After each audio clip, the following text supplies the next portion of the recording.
So the audio quality, it's kind of bad. So yeah. And I also didn't heavily edit this because I didn't really expect people that like can't sit still to try and get Linux. Hello guys, welcome to another Linux tutorial. This one is not about Debian this time. It's about Nobara. Specifically installing it. It might work with other ones that are formatted like this, like other Fedora based operating systems, but I'm not sure because I've only used Nobara. So basically, and anything I say with this has to be like exfat for the partitions formatting. So you need it to have about 15 gigabytes of space. I made it 50 for some reason. I don't know why, but I did. So if I get, you need to use Grub2Win to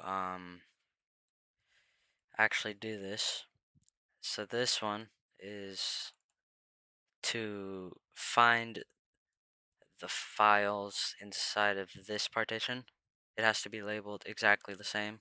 Unless if you want to change something from this, then you could change the label to whatever your partition is named to. I'll put this into the description so you can copy and paste this. Then this, after you finish setting it up with this is for loading into the actual operating system after you install it. And it uses specifically um, BRFTS, if I can remember. It's probably not that, but I guess I've done this like 3 months ago, I can't remember.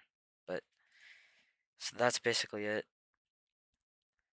If somebody figures out that this works with other operating systems, that's great, because be kind of redundant if it's only for one operating system. And the actual installation of Nobara could be a lot easier if you use a USB thumb drive with at least 15 gigabytes, or no, at least 8 gigabytes, yeah. This one could actually be like around 8 or 9 gigabytes of space if you remove this after or before putting these in. But you would have to have this in a different spot, then copy from that to this while it has nothing in it. Yeah, that was basically it.